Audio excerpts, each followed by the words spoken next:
Police ഉദ്യോഗസ്ഥരെല്ലാം തന്നെയുണ്ട്. എല്ലാ വിഭാഗങ്ങളിലുമുള്ള മേധാവിമാരുണ്ട്. അത്തരത്തിൽ നിരവധി ആളുകൾ ഈ പ്രദേശത്തുണ്ട്. അപ്പോഴും ഈ കുതിന് മുകളിൽ നോക്കിയാൽ മണ്ണിടിച്ചിലിന്റെ വലിയ സാധ്യത, വെള്ളച്ചാട്ടങ്ങളുടെ അതിന് ശക്തി വർദ്ധിക്കുന്ന തരത്തിലാണ്. നമുക്ക് തൊട്ട് മുകളിലായി ഈ ഇടിയാൻ ഭാഗത്തിൽ കുന്നുകൾ ഏത് സമയത്തും ഒരുപക്ഷെ നമ്മളെ ഇവിടെ നിന്നും മാറ്റാനുള്ള സാധ്യതയുണ്ട്. കാരണം അപകടകരമായ സാഹചര്യത്തിലേക്കാണ് കാര്യങ്ങൾ പോകുന്നത്.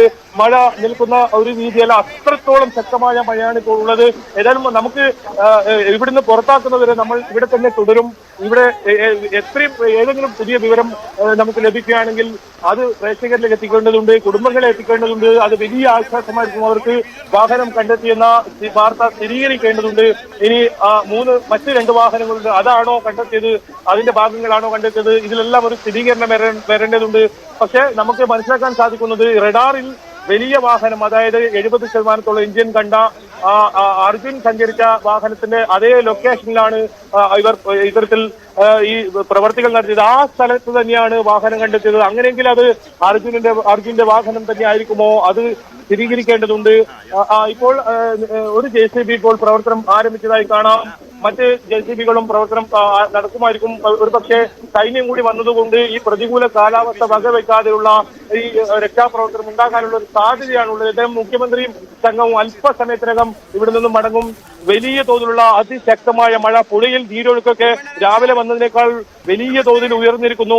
ഈ പുഴ ആ രീതിയിൽ മണ്ണിടിഞ്ഞ് ഇതിന്റെ ഒരു ഭാഗം മുഴുവൻ നികത്തുന്ന അവസ്ഥയാണെങ്കിലും പുഴയുടെ മറ്റ് ഭാഗങ്ങളിൽ വലിയ തോതിൽ നീരൊഴുക്ക് വർദ്ധിച്ചതായി നമുക്ക് ദൃശ്യങ്ങളിലാവുന്നത് ഞാൻ മനസ്സിലാക്കുന്നു. മുഖ്യമന്ത്രി സിദ്ധരാമയ്യ അടക്കം മടങ്ങി വരുന്നതാണ്. ഒരു അസാധാരണ സാഹചര്യം ദുരന്തമുഖത്ത് രൂപപ്പെടുന്നു എന്നതാണ്. കാരണം വളരെ വേഗത്തിൽ മുന്നോട്ട് പോയിരുന്ന രക്ഷാപ്രവർത്തനത്തിന് വെല്ലുവിളിയായി മാറിയത് കനത്ത മഴയും കാറ്റുമാണ്.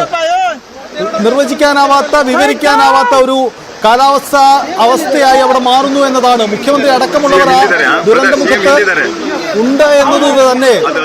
അവിടെ നിന്നും രക്ഷാപ്രവർത്തകർ പിന്നോട്ടും മടങ്ങുന്നു എന്ന സൂചനയാണ് ഇപ്പോൾ ലഭ്യമാവുന്നത്. എന്താണ് അവിടെ സംഭവിക്കുന്നത് എന്നത് അത്യന്തം ആകാംക്ഷയുയർത്തുന്ന കാര്യമാണ്. എന്താണ് അവിടെ സംഭവിക്കുന്നത്? അസാധാരണമായ കാലാവസ്ഥാ വ്യതിയാനം സംഭവിച്ചിരിക്കുന്നു. അതുകൊണ്ട് തന്നെ അവിടെ നിന്നും ആർക്കും തുടരാൻ കഴിയാത്ത സാഹചര്യം രൂപപ്പെടുകയാണോ? മുഖ്യമന്ത്രി അടക്കമുള്ള സംഘം മടങ്ങി വരികയാണോ ബൈജു?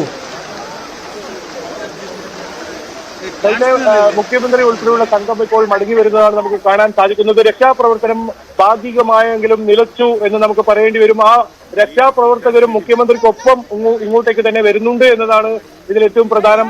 ഒരു പക്ഷേ ഞാൻ നേരത്തെ പറഞ്ഞതുപോലെ എന്തെങ്കിലും സൂചനകൾ ഇത് സംബന്ധിച്ച് നല്ലൊരു വാർത്ത നമുക്ക് ലഭിക്കുമോ എന്നത് കാത്തിരിക്കണം.